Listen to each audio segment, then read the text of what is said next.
The Victorian mansion on Maple Street had been my dream since childhood.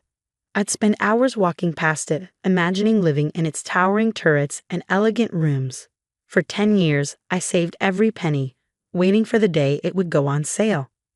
So when I saw my family's cars parked in its driveway, my heart nearly stopped. I'm Rebecca Chin, 35, and I just discovered my family had bought the home I dreamed of for years.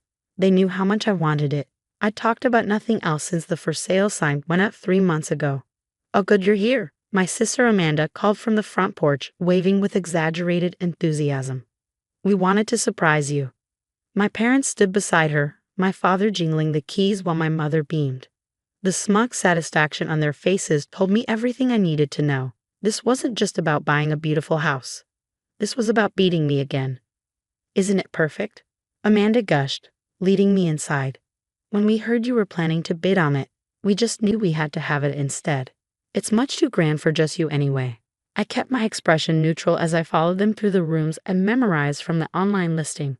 The original hardwood floors, the hand-carved banisters, the stained glass windows. All the details I'd fallen in love with were now theirs. "We'll host all the family gatherings here now," my mother announced, "since you never entertained properly in that tiny apartment of yours." What they didn't know was that I'd been 3 steps ahead of them. The moment I'd spotted my sister touring the house last month, I'd known what they were planning. It was exactly like them. They'd spent my whole life turning everything into a competition, then acting surprised when I was upset about losing. But this time, I hadn't lost. While they were focused on snatching my dream house, I'd been quietly closing on Riverside Manor, the even larger, more historic mansion next door. The renovations were already underway, transforming it into something that would make the Victorian look modest in comparison. "It must have been expensive," I said casually, watching their faces. "The market's so competitive right now." "Oh, we managed," my father said, puffing up with pride. "Some of us know how to handle money properly, unlike certain people who waste it all on education." The dig at my PhD didn't sting like it used to. My wasted education had led to a successful research career, earning me more than they realized. While they saw me as the family disappointment, unmarried, childless, focused on work, I'd been building a life that would have shocked them. "Well, it's lovely," I said, heading for the door. "I should get going. I have some moving arrangements to take care of myself." "Moving?" Amanda's eyebrows shot up. "Don't tell me you're finally leaving that shabby apartment." I smiled. "Something like that. I'll see you all soon. We'll be neighbors after all." I left them standing there confused, savoring the knowledge of what was coming. In 2 weeks, the moving trucks would arrive at Riverside Manor, and my family would realize that their perfect plan to outdo me had backfired spectacularly. But for now, I had contractors to meet and renovations to oversee. The wine cellar needed updating, and the ballroom's chandeliers were being restored to their original glory. My family had always underestimated me, treated me as competition rather than kin. They were about to learn that they'd been playing checkers while I was playing chess all along. 2 weeks later, I stood in my newly renovated foyer at Riverside Manor, watching through the floor-to-ceiling windows as moving trucks pulled up to my property.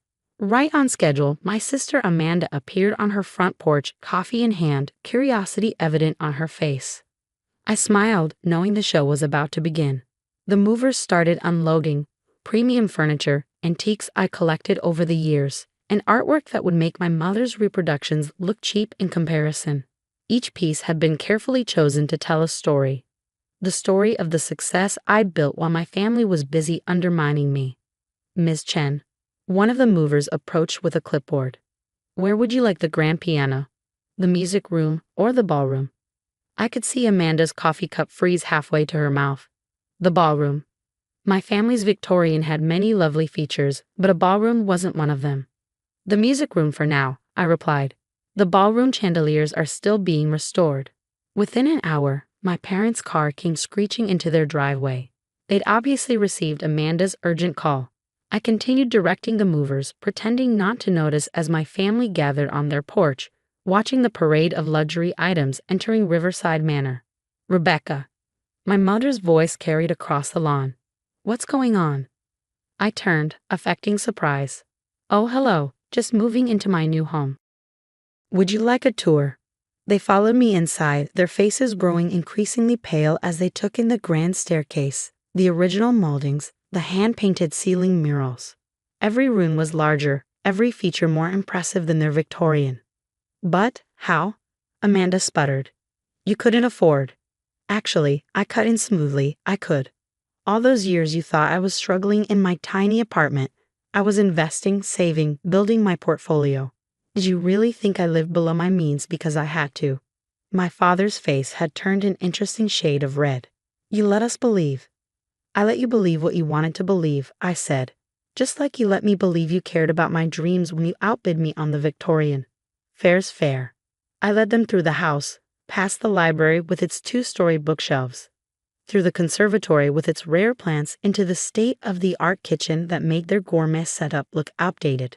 And this, I said, opening a set of double doors, is the ballroom where I'll be hosting the annual family Christmas party this year. I assume that won't be a problem. My mother clutched her pearls. But we always host Christmas. Well, things change, I smiled. Besides, my ballroom can actually fit the whole family comfortably. No more cramped quarters. As they stood there speechless, my phone buzzed. Excuse me, I said, checking the message. That'll be the interior designer. We're discussing plans for the rooftop garden. Rooftop garden? Amanda's voice had risen an octave.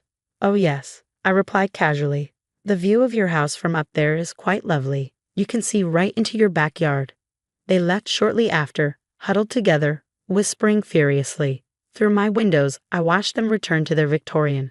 The house they'd bought to spite me, now overshadowed both literally and figuratively by my success.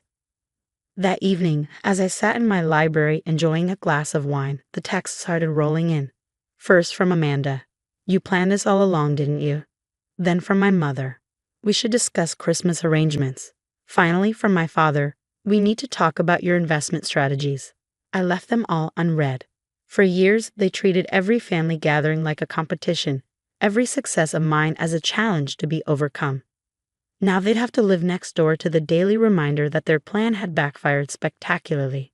The next morning, I hired a landscaping company to begin work on my gardens. The noise would start early, very early, and continue for weeks. Sometimes karma comes with a soundtrack of power tools and construction equipment. Welcome to the neighborhood, dear family. Let the games begin. 2 months after my move to Riverside Manor, I hosted my first neighborhood gathering.